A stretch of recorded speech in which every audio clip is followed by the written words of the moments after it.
Hey guys, and welcome to episode 1 of my Ironman series. And yeah, I just wanted to mention one thing to get this out of the way. If you've been with me for a while, you might have seen my really old Ironman series, my Hardcore Ironman Challenge. That is not related to this. That account I am not playing anymore. And the reason why I made a brand new account and I didn't just continue that series is because it's been so long. It's been like 2 years, and I don't really know where I was on that Ironman, so this way you also get like a seamless series as well. So I am super excited to finally do this, and hopefully you guys will enjoy it. So one thing you gotta know though, guys, is that I am a little bit ahead of the YouTube series. Like, for me to actually make these videos in a timely manner, I have to somewhat backlog them, so I may be a lot farther on the account when you see me stream it or something than I am on YouTube. That's just the only way I can make the series work, so hopefully it isn't that much of a bother to anyone. So yeah, with that, let's jump right in.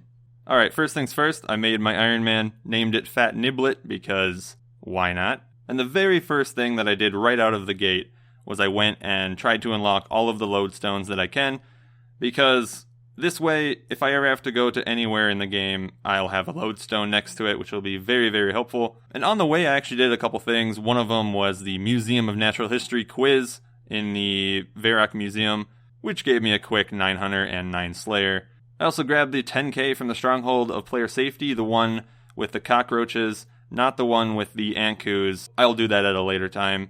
But the 10k GP is pretty nice, but it also gives you 2 lamps that give you 500 experience each.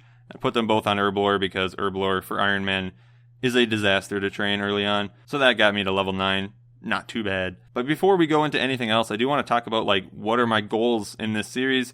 You guys are probably going to be wondering, what is my goal in the end game, in the near future, that sort of thing. So my main goal right now is to get to Elf City. So I have to get the Plague's End quest completed, which is like 10 different level 75 skills and a bunch of different quests. And everything I do pretty much right now is going to be leading into that. But my ultimate goal on this account is to get all of the noxious items, or at least get one of each of the tier 90s, considering I can get like Drygores or something later on. And on top of that, I do also want to get Max Cape, which is a hell of a goal. It's definitely doable, but I'm going to have to really put some time in.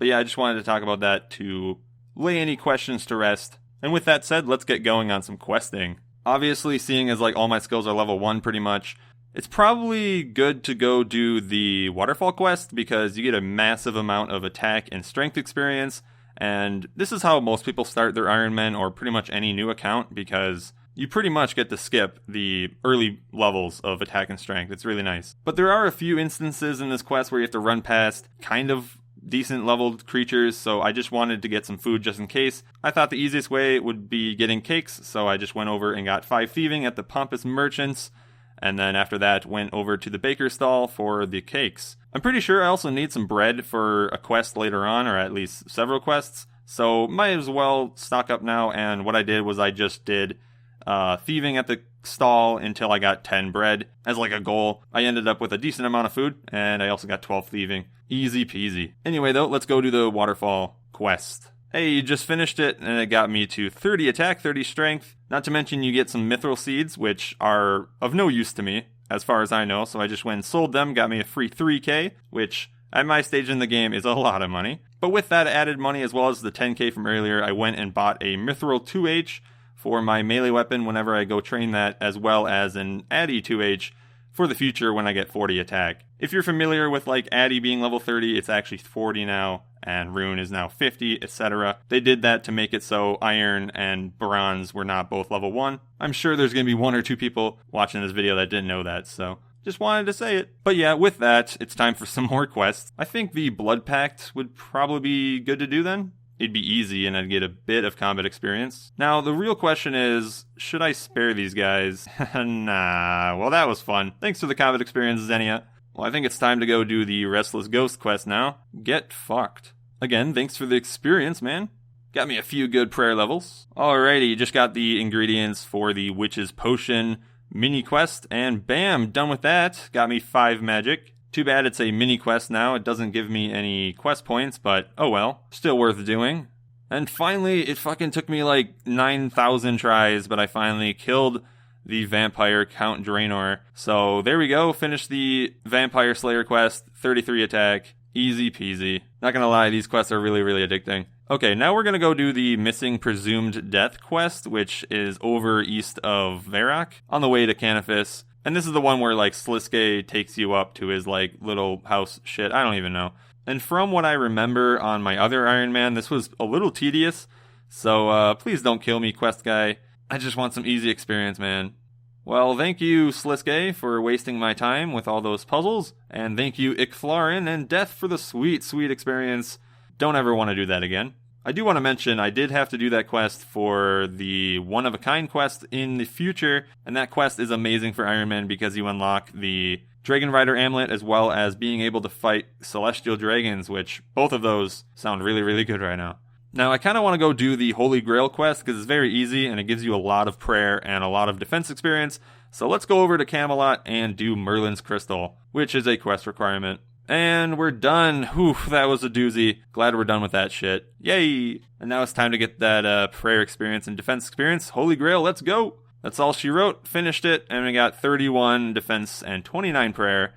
Not too shabby. If you are wondering, I'm not going to be doing the Nexus for prayer training early on because from what I can understand, there's not many areas that I need the protection prayers yet, and I don't really want to waste my time on that just yet because if I'm doing any combat, you get a decent amount of prayer, and I'll see if I can get to like 50 prayer just from normal means. I will only go to the Nexus if I like desperately need protection prayers or something for a quest, but for now, just not going to worry about it. Now, because I made this account like 2 days before I actually started playing it, I actually have a couple daily challenges, which will be nice. And the first one was a quick divination one where I just had to do 100 pale memories, and that brought me to 7 divination.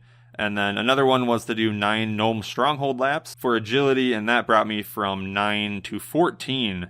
I'm going to try to do my daily challenges as often as possible. I do not want to miss this type of experience. Later on, this is going to be very, very helpful. And yeah, with those daily challenges out of the way, I'm off to go do the Rune Mysteries and Rune Memories quests, so I can get a wee bit of magic experience and some rune crafting, but oh man, these quests are really long, and I've done them like 5 times each now. Well, not actually 5 times, like I've done it once on my Iron Man and on my main, and they're not super fun. They have good graphics, but alrighty, just finished the first one, and it wasn't all that bad. I guess I remembered it as being worse than it actually was, and that got me 250 runecrafting experience, got me to level 3, and also the magic lamp got me to 14 magic. And you also get a mind spike staff, which is going to be really nice because it gives you unlimited air runes, and it's slightly better stats than the air staff that you get from the Blood Pact, so that's exciting. Off to do rune memories now. Okay, just finished that quest, and it got me to 15 magic and 6 runecrafting.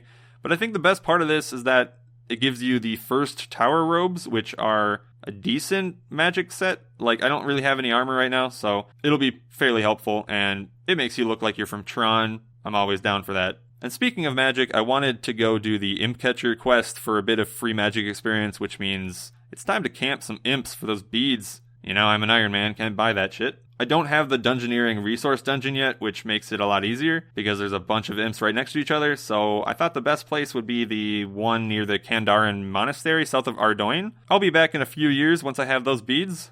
Yes, finally! That took so long, but I'm finally done with that. I got the red bead. It was honestly a troll. Like, look at my loot from 68 imps. They would just not drop the red one for some reason. I got 4 of the white ones, 6 black, 4 yellow, before even seeing a red.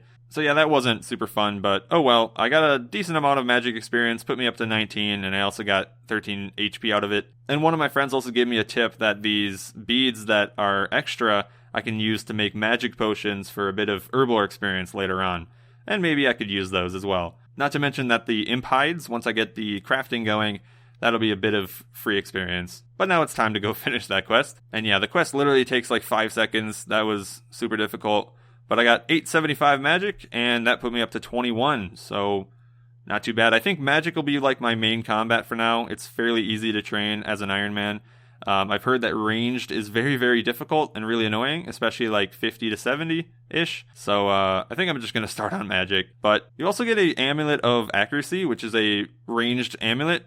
It'll be useful for later on. And yeah, from the earlier quest, I think the Rune Memories one, you also can grab Pure Essence from the chest, and the amount is based on your runecrafting level. So Being level 6, it gave me 105, and the chest fills up every level you gain in RC, and it's cumulative, and it doesn't matter if you do it after the quest or whatever, so there is no harm of me taking it now. So I'm going to come back to this when I get more levels or when I need pure essence, like desperately need it. It honestly does not hurt if I just leave it in there. And on that note, it's kind of funny, I had a daily challenge to make air runes, but my RC is only 6, so I can make them, but I'd like to max out the amount of air runes I get per essence, so I'm going to go do Runespan for a little bit. Shouldn't take too long, but I'm going to get a higher rune crafting level to be able to make more air runes per essence. And there we go. I think it only took like 30 to 40 minutes or something, but I got to 33 RC from level 6. Now I can actually make 4 air runes per essence. And you're going to need a lot of air runes later on when I train Slayer and stuff, once I get better weapons that don't give me unlimited air runes. So it's really good to start stocking up now.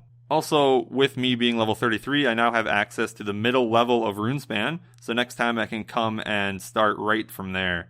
And on the topic of Runespan, I do want to talk about these rewards, because there are a lot of good things in here for Ironman. Firstly, the Wicked Outfit, which upgrades the Wicked Hood, and it makes it hold more essence every day, more teleports, etc. It just upgrades it, essentially, every piece you buy. When I do more serious rune crafting, I'm going to definitely buy those first to make my daily Wicked Hood runs that much better. But there's also these 3 Runic Staffs, which are different tiers of magic. The first one being level 30, second being, I think, level 50, and then the third one being level 75 magic staff. So the one I'm definitely going to go for is the level 75, because it'll be a good weapon before I get the chaotic staff, if I ever do, and that'll probably be a good weapon for the long run. So when I do a bunch more rune crafting, I'm going to go for that, but I haven't decided if I'm going to get the level 50 staff yet. I probably won't, seeing as I can get like the Iben staff or something else later on, but we'll see. I mean, if I do enough rune crafting, I'll get a lot of points regardless. But yeah, holy shit, I did not mean to talk about that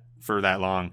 So let's go to my daily challenge. And we're done. Let's go turn it in. And there we go. 34 rune crafting. Also, because the challenge gives a mystery bag, it took 125 airs out of my bank and gave me 61 essence back, which I'll get more airs from anyway, so it's not that big of a deal. It's actually a good thing. And with that, I think I ended up with a decent stack of airs early on, but I don't need them for now because I have the Mind Spike staff. And wow, I totally forgot to grab this free stuff from the commander chick or whatever in Berthorpe. You get a decent amount of combat potions and a steel helmet of all things, and you also get the Dwarven Army Axe, which is going to be really nice because it gives you bonus experience on like wood cutting, fishing, all the gatherer skills basically on the low level stuff. Definitely will come in handy. It also counts as a steel item as well, like a steel hatchet as far as I remember. Hopefully I'm not wrong.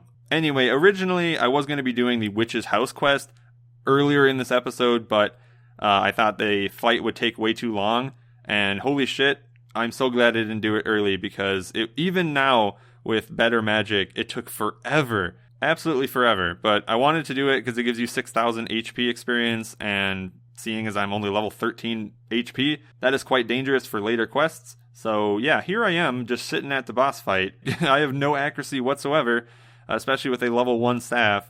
I also forgot to bring water runes for the weakness. It would have probably been a little bit better, but I was too lazy to leave and then come back, so I guess I just had to deal with it. Ooh, what a hit. Why can't that be every time? And yeah, I am not even fucking kidding you guys. That took me 10 minutes to just kill the bosses of this fight. Never again. Please do not do this quest early on. It's holy shit. But yeah, here we are. Got the ball. Finally. You better be happy, kid. And bam, 25 HP. So that's going to be really helpful, as I said. And another good thing about that is it makes my cake heal for 200 each now instead of 83. I don't have to get as much food, basically. And yeah, with that, I think that's a good first episode, so let's have a look at my stats. We're also at 10 quests. It doesn't even feel like I did 10 in this episode, but I guess I did. And with some of the quests being like fucking 30 to 40 minutes each, and they were just tedious, I'm happy with that. But next episode, I'll definitely continue the quest grind and maybe start crafting. I think crafting is something I should get on. It'll help me get better gear, and I need 75 crafting for Elf City. Next episode will be probably a lot more jam-packed than this one. This is just the introduction, and hopefully you guys enjoyed it. I have not done an Ironman series for, 2 years. I really, really missed it, and these videos are so fun to make. So tell me your thoughts on the series, anything I can do to improve. But yeah, with all that said, guys, I'll see you in the next video. Have a good day.